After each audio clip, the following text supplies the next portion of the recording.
Fangirl is a web series created by Temple of Geek.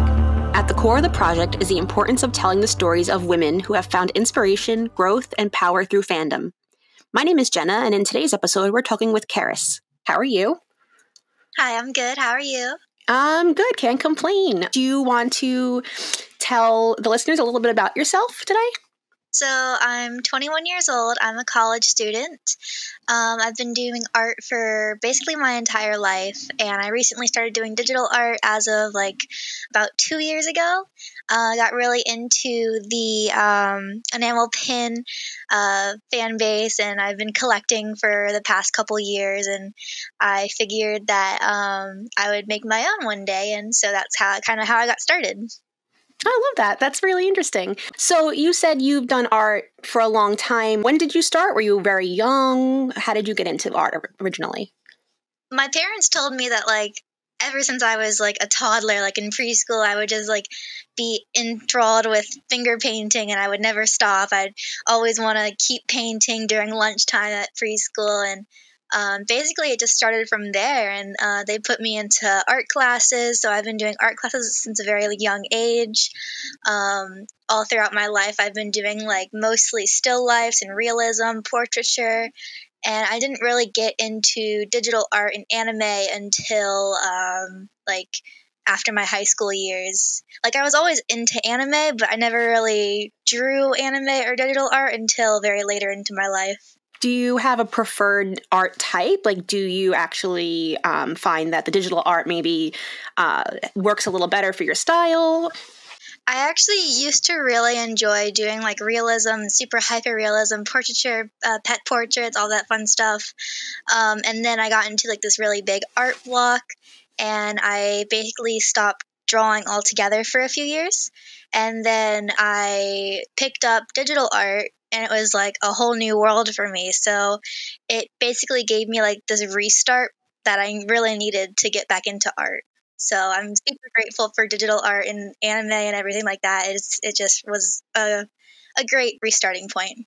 Now, when you hear the term fangirl, what do you think about? I think about someone who is very passionate about something that they enjoy. Anime, video games, fangirl is just someone who is very passionate about one of those couple of things. Do you feel like being an artist has allowed you to express your inner fangirl? Yeah, absolutely. I'm definitely a fangirl for many things like anime, Genshin Impact, Valorant. I think being a fangirl has definitely let me empower myself and using my art to create things that I really enjoy. Now, along those lines, when you go to a convention, when you're exhibiting at a convention, do you make art kind of based on what the convention is, or do you bring the art that you personally like the most? Actually, Anime Los Angeles, the one where we met, that was my very first convention for myself. I pretty much brought everything that I could.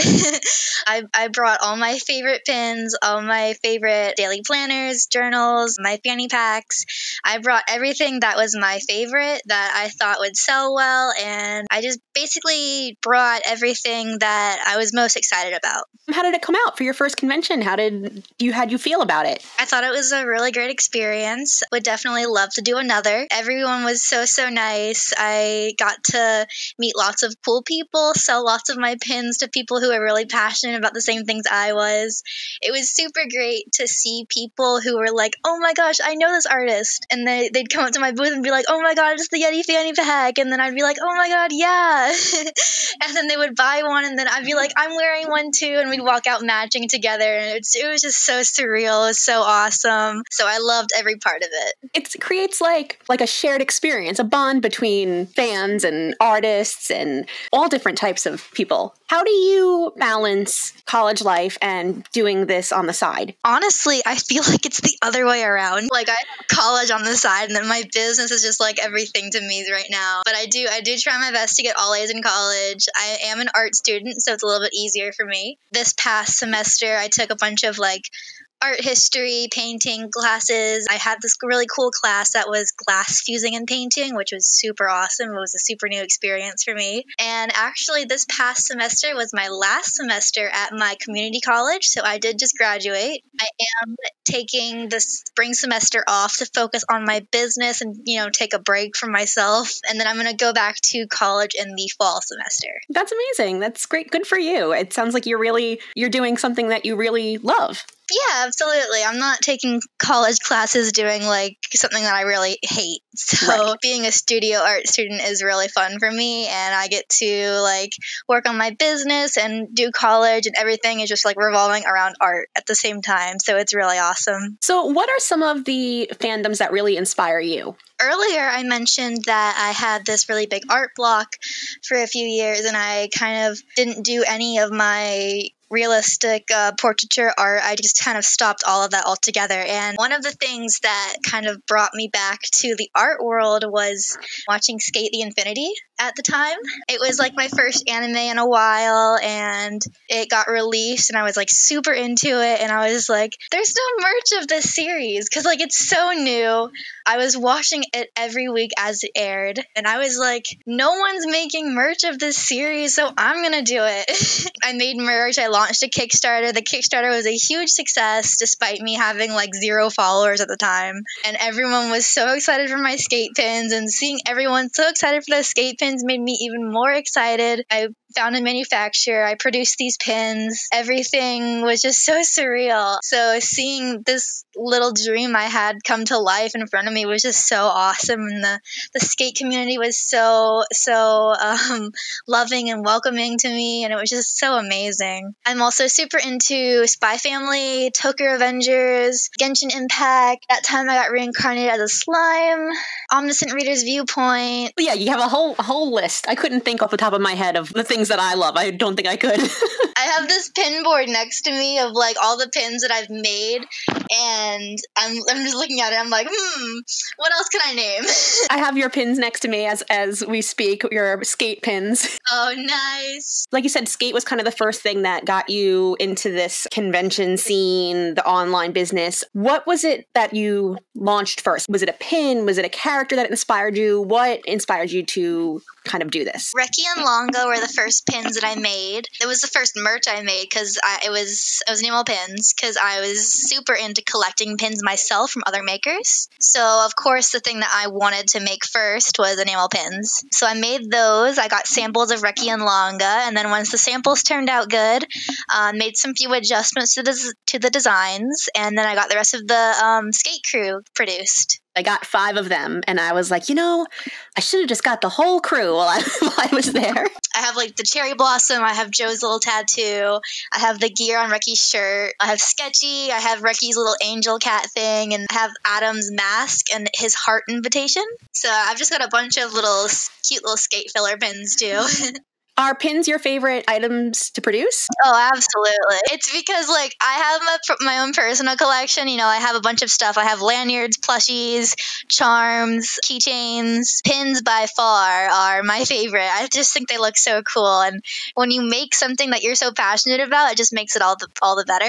It does. And then you're able to share that. You go to a convention or you have your online store and you're finding people who have the same interests as you and the same love for this particular fandom or this particular series, and I imagine it must be, as a creator, very fulfilling. I think most creators probably do this as well, but I keep like 3, 4, 5 copies of each pin that I make just so I can like put one on my personal board, one on my fandom board, one for pictures, one for my bag. There's just so many that I just want to keep. I just want to put them everywhere pretty much. I love that because you're a fan of your own creations, and you should be proud of the things that you make and this expression of your talent and passion. Yeah, I think being so into what you do just makes it so much more fun. It just makes it such a better experience for you and for everyone else, because like if your customers see how enthusiastic you are about your art and about your pins, that'll make them even more like wanting to buy and wanting to be a part of it, and just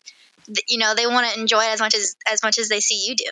It's funny because the pins, I've been to a bunch of conventions in the past year, and pins are popular, but I purposely was avoiding them because I knew Once you start collecting pins, it's all over.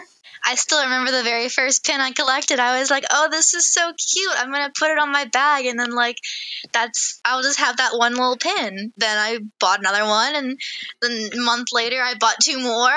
And then a year later, I have, like, 6 dozen pins. It really is quite the investment. You find things at conventions or on these small Etsy stores or on Instagram that are, like you had mentioned earlier, things that you don't find. It's merch that isn't being produced because, you know, the big companies think there isn't a demand, or in the instance of Skate, you know, there's not a manga that goes with it and they think it won't do well. So when you create these things, you're kind of providing into that space that is left empty. Yeah, you're making things that, first of all, you want to make, and you're also making things that maybe don't exist already, so you're kind of filling that void, and you're making, you know, not only yourself happy, but you're making other people happy who may be looking for that same type of merch that doesn't exist. So by, like, making stuff that doesn't exist, you're making a lot more people happier. Do you feel like embracing your inner fangirl has changed your life in any way?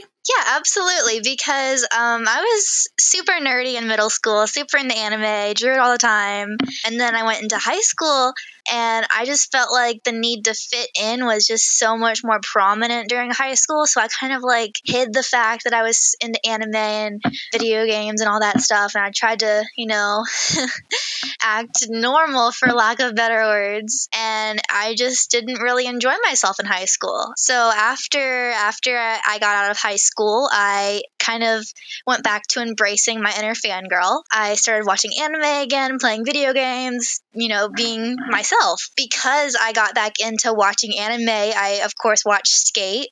And then, like we said before, Skate kind of lit a fire under me, and I wanted to make merch. I wanted to make art of this anime that I loved so much. And that is what started my business. And, you know, without embracing my inner fangirl, I would not have this business. I would not be where I am today. I love that. I think it really sounds like it opened up your world and gave you that sort of fulfillment that you were looking for. Yeah, absolutely. That's great. Well, thank you. I really appreciate you taking the time to talk with me today.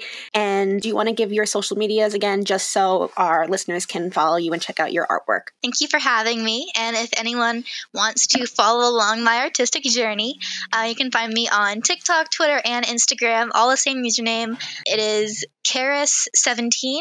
So spelt out, it is KERESXVII. We want to thank everyone who tuned in today, and especially our guest, Keres, for being with us. If you have any questions or comments, feel free to hit us up on Instagram by using the handle Portrait of a Fangirl, or anywhere else on social media as Temple of Geek. Do you want to check out some of our other episodes or shows? Why don't you head over to templeofgeek.com, where you will find all sorts of content that pertains to the world of geek.